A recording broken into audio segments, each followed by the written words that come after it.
爸，到医院了吧？啊，找到专家了没有？好，好，好，那有什么事儿的话，您随时给我打电话。好，联系上专家了，联系上了。这事儿还真得谢谢你，还跟我客气上。第一次去美国吧，感觉怎么样？没你说的那么好，就那样吧。我可是问过美国总部了，那边对你评价非常高，还让我问你愿不愿意去那边做1年访问学者。很好的机会，镀镀金去啊！算了，父母再不言有。你骂我呢是吧，许光明？咱俩情况不一样啊。你不说有事儿找我吗？什么事儿啊？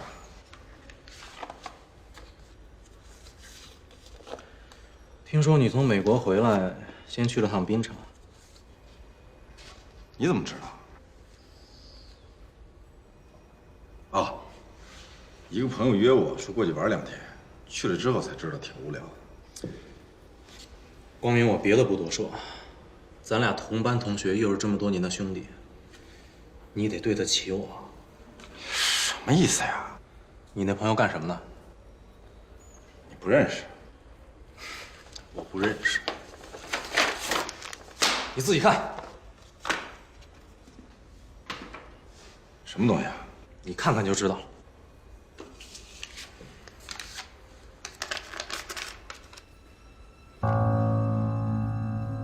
眼熟吗？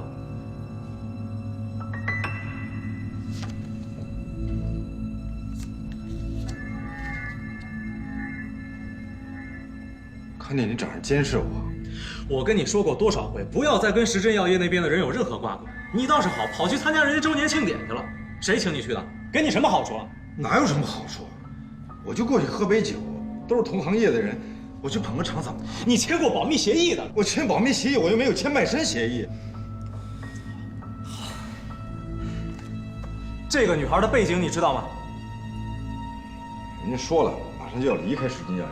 她离开有个屁用！她是时珍药业大老板的闺女。你别说你不知道啊！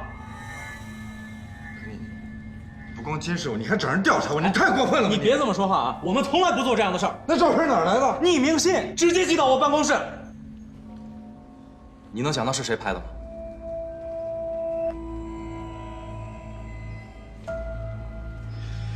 许光明，你给我听清楚啊！这件事儿我压下来根本没有用，信能寄到我办公室，也能寄给你们所长，甚至寄到我美国总部去。你现在只有2个选择，要不跟这个女孩一刀两断，上面查下来我替你扛着；要不你出局。什么？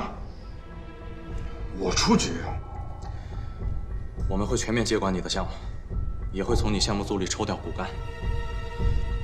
反正你不能再参与了。那是我的心血，那是我的心血，你们不能这么干！你以为我想这样？鱼与熊掌不可兼得，要不然你的心血全都让你自己给毁了。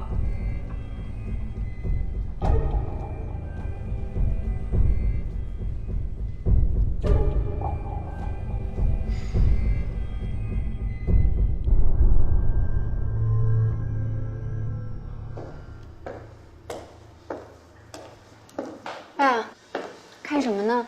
啊，没什么。有事吗？这边要是没什么事儿的话，我想先回去了。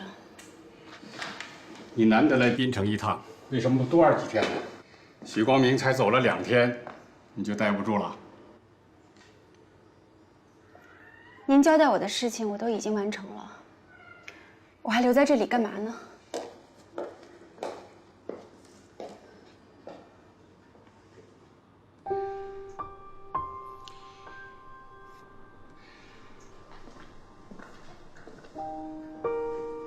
小梦啊，我知道你对爸爸有想法，爸爸心里对你也一直很愧疚。自从跟你妈妈离婚之后，我确实没有尽到一个父亲应尽的责任。现在呢，又让你干一些个违背你心愿的事情。可是爸爸实在是……这些话你就不用说了吧？你现在说这些还有意义吗？好，行，咱不说这个。但是许光明那边，你还得帮着爸爸盯紧一点。我看他这一回来似乎不大高兴。你回去也好，抓紧时间，尽量把他争取过来。啊，我让下边人准备了一些个礼物，你把它交给许光明的父母和孩子吧。难得您还能想得这么周到。小梦，在我的心里，还是希望你跟许光明的爱情能够开花结果的，这就算是我的一点心意吧。爸，您真的是这么想的吗？小梦啊，我是你的亲生父亲，你是我的亲生女儿，你难道就这么不相信爸爸？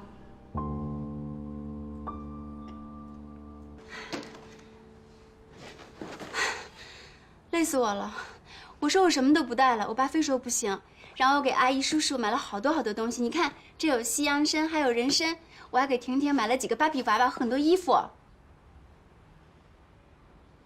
你干嘛这么看着我呀？我跟你说话呢。这什么呀？你自己看。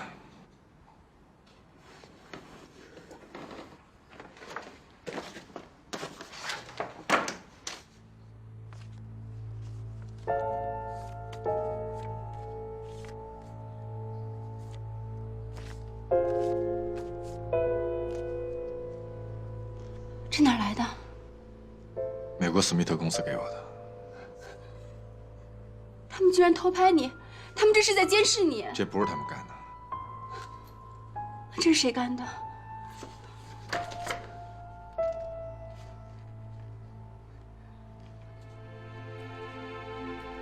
光明，你这么盯着我干什么？你该不会认为这是我干的吧？我自己偷拍自己干什么呀？可除了你，还有谁知道我们去槟城？可你不能这样怀疑我。你想想，你爸爸妈妈知道，还有你们所长也知道。我们所长在美国。他可以雇人啊。雇人？他要雇人破坏我们跟美国公司的合作，他脑子有病吗？可我找人偷拍咱们俩之间的关系，我为了什么呢？你一直希望我在你们的哮喘项目里给你们提供技术支持，而我恰恰受限于跟美国公司的保密协议。是，这是我希望的，但是我李梦竹绝对不会用这么卑鄙的手段去做这种事情。你爸呢？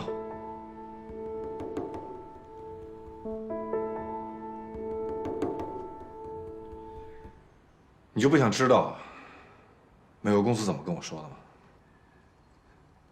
他们怎么跟你说的？他们警告我，如果我还想继续留在这个项目里，这个我花费了7年心血的项目里，我就必须排除所有干扰。所有干扰？他们指的那个干扰，是我吗？没错。他们要求我从你以后不能再跟你有任何来往。那你是怎么回答的？这个问题你应该去问你爸。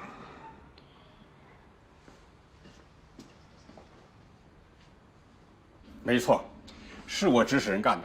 小梦，爸爸现在已经没有退路了。你为什么会做这么卑鄙的事情？为什么你心里永远只想着你自己，你从来都不会为我考虑呢？我当然也为你想，我打下的江山最终还会是你的，只有你才是我的继承人，而不是别的什么人。我不需要，我根本就不需要。我真的好后悔，我当初为什么要答应你？我为什么要搅和到你的生意里面去呢？难道你准备看着你的亲生父亲破产而无动于衷？看着你的亲生父亲因为还不起银行的高额贷款锒铛入狱而置若罔闻吗？那你也不能这样，你不能这样，你知道吗？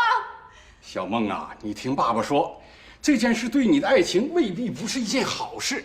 他许光明要是真的爱你，他自然会选择你。如果他因为这件事就离开了你，那你觉得你对他痴心不改的爱情还有意义吗？你给我等着，我马上就去槟城。